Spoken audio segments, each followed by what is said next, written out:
we made the request for a hospitalization, and they gave the assurance that he will be brought to hospital. And I asked for the name of the hospital. Up to now, they have not given us the name of the hospital. So we took the position that he could have been brought here directly, and we are told that there is no President Duterte inside the facility. We are at a loss at this time, and lokohan na to. I think this is part of their grand plan, no? To kidnap the president, to extract the president from the Philippines, and brought to a jet without known destination. I was even forced to join that plane without any valid visa coming here. Sir, can we expound lang when you said that there is no President Duterte inside? They are telling me that there is no Rodrigo R. Duterte inside this facility. Okay. You requested for a visit today and it was approved, sir, right?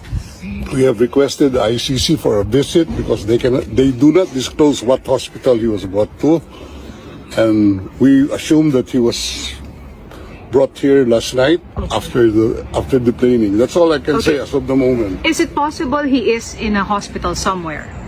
I hope he is in a hospital somewhere, but not in this facility. He is allowed, according to ICC regulations, any detainee is allowed to communicate. Has he communicated to any of you? None. Zero, sir. We don't have any opportunity. We don't know where he is right now.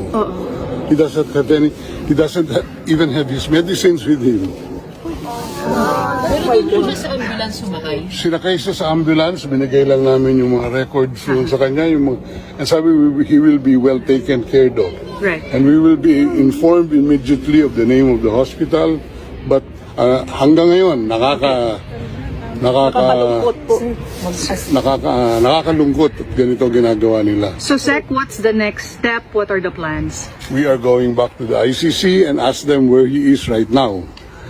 Because a family member is waiting here to see him. Yes.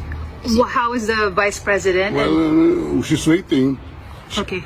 And I would assume the President would want to see one of the members of this family at this So, time. Sec, the Vice President wants to see him. Is there a schedule for her visit now? That's what we are arranging, but we're at a loss where he is right now. Okay.